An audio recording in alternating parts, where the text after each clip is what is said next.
Today I would like to talk to you about the law of communication. It's a teamwork law. The law of communication basically says interaction fuels action. I want you to read carefully with me. Stay with me right in your notes. The two words, information and communication, are often used interchangeably, but they signify quite different things. Information is giving out. Communication is getting through. And there's a world of difference between those two. The law of communication that basically says interaction fuels action is not just sending memos to your office. It's not just informing people of what's happening. It's more than just giving out. It's getting through. Isn't this true? You can answer this question. You know it's because you know it to be a fact. Aren't there times when you hear somebody communicate, and even though they're talking to you, they're not getting through? Uh-huh.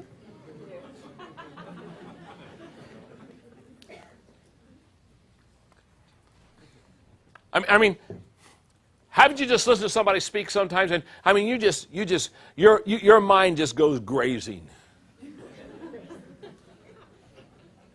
I mean, I see this happen all the time. I see where people in leadership positions are trying to communicate to their staff or to their team. And I'm in the room and I'm watching this, and because communication is something I work hard at and really try to learn to do hopefully as well as I possibly can, because I understand communication and study communicators and understand the dynamics and the artwork of communication. There are a lot of times when I see leaders communicating with people, and I want to, they're talking, I want to stop them and say, excuse me. Nobody's home.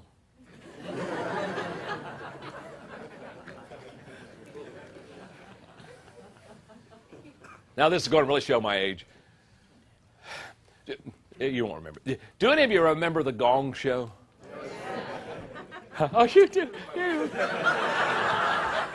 You make me feel so good. You old people, you. Okay.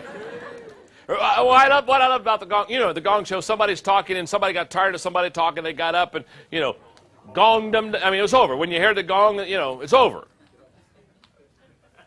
And I've often said every office, every business, every company, every department, every organization, they need a gong.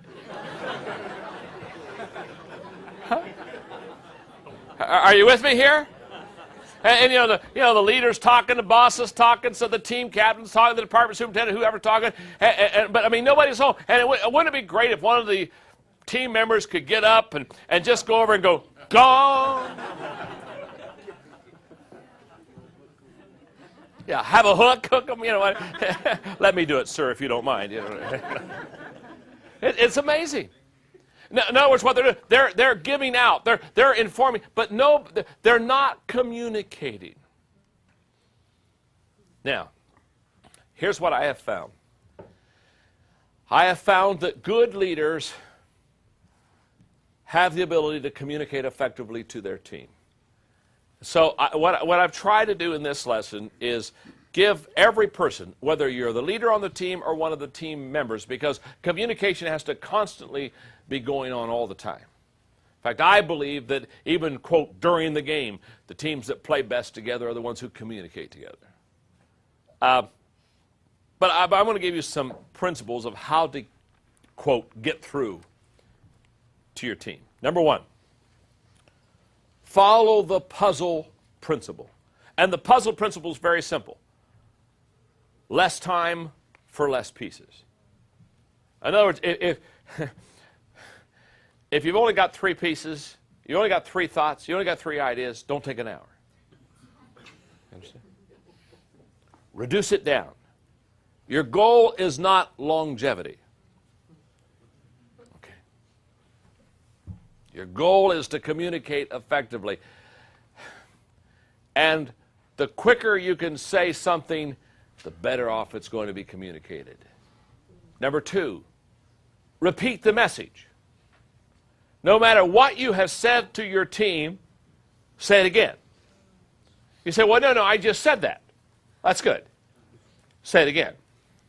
In fact, anybody that studies communication says that in a 15-minute lecture, if you really want a point to be understood, you have to repeat it 8 times.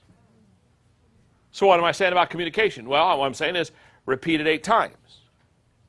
Repeat it 8 times. Repeat it 8 times. Repeat it 8 times. Repeat it 8 times. See how that works? You're going to go home. You're going to go home today and they'll say, "What did the guy teach you about teamwork?" Repeat it 8 times. See, you got this. It's like the old preacher who said, when I get out to preach, he says, "I tell him what I'm going to tell him. Then I tell him. Then I tell him what I told him." Okay? Good communicators repeat it. Repeat the message. Number 3, heed the 2x4 rule. And the 2x4 rule is the first 2 minutes determine the success of the next 4.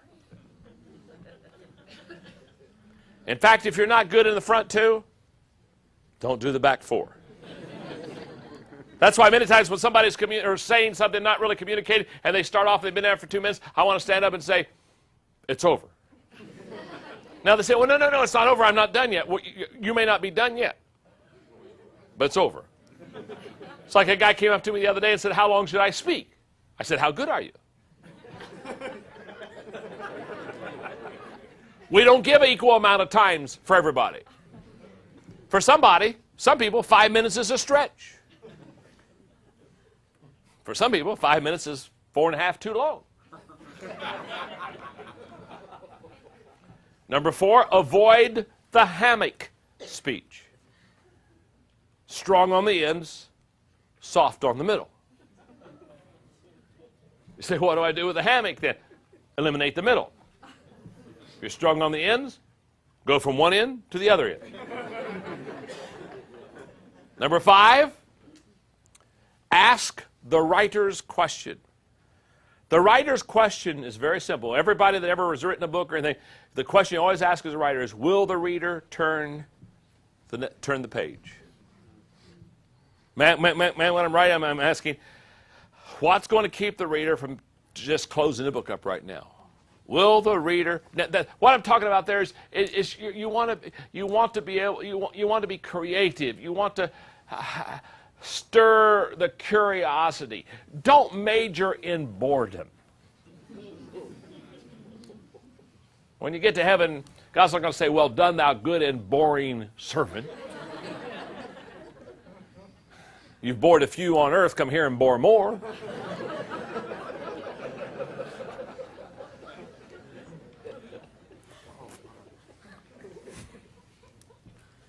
Number 6. Place a 10 on your teammates' heads. And here's why. You will communicate to people based on your belief in people. That's a fact. If I honestly think that I'm talking to you, and if I honestly feel that you're a 2, I'll communicate to you like you're a 2. I'll talk down. I'll probably be condescending. I will not be at all inviting. I will probably short-circuit the whole deal. So, how do you avoid that? When you talk to people, see them not as they are, see them as they can become. Communicate to people not based upon present production. Communicate to people based on future potential. See them as they could be. Put a 10 on their heads. Number 7, live the message. Because people do what people see. Here, hey, don't try to export what you don't have. Nothing is worse than any leader getting up in front of the team that they're trying to lead and trying to pass on values to the team that they don't have. Or to pass on priorities to the team that they don't keep. Don't go there. If you don't live it, don't teach it. Number 8, keep it simple. Please keep it simple. Remember, my name is John. I'm your friend. Keep it simple. I read this the other day. This is so typical of too many people. I fully realize that I have not succeeded in answering all of your questions. Indeed, I feel that I have not answered any of them completely. The answers I have found only serve to raise a whole new set of questions, which only lead to more problems, some of which we weren't even aware were problems. To sum it up, in some ways I feel we are as confused as ever, but I believe that we are confused on a higher level.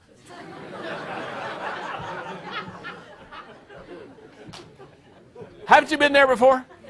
Haven't you? I listen to some people and I look around the room and I'm saying, am I the only stupid man in the room?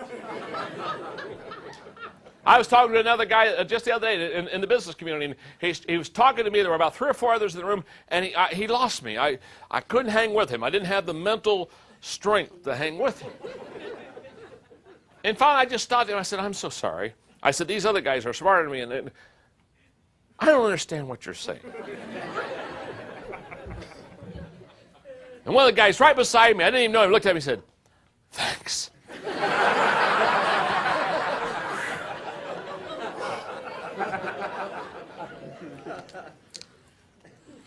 This is one of my favorite. You talk about keeping it simple, communication pieces. I just love this one. This is on a college campus. President to academic vice president. Just listen to this. Okay. Next Thursday, Halley's Comet will appear over this area. This is an event that occurs only once every 75 years. Call the division heads and have them assemble their professors and students on the athletic field and explain this phenomenon to them.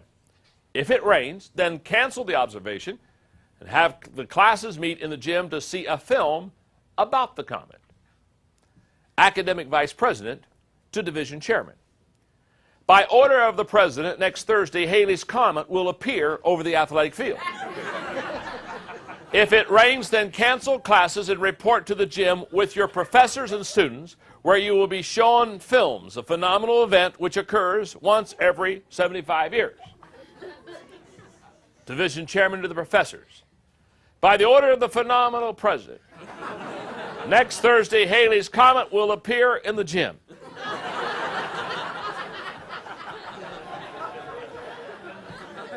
In case of rain over the athletic field, the president will give another order, something which occurs every 75 years.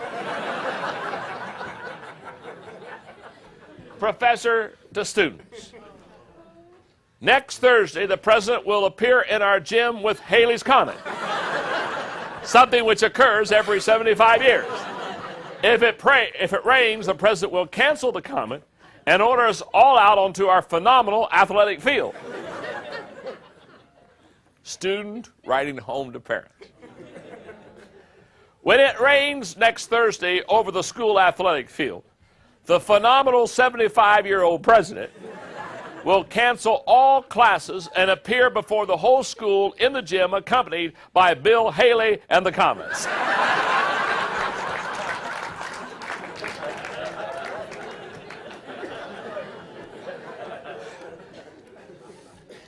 I've often said to people that communicate and teach and lead, I've often said that if they ever get bold, what they ought to do when they're finished communicating is before they let anybody home, ask somebody just to stand up and in a 1-minute synopsis, tell them what they just told everybody. It would probably be the most discouraging thing that would ever happen. One more communication thought, and that is create a communication environment.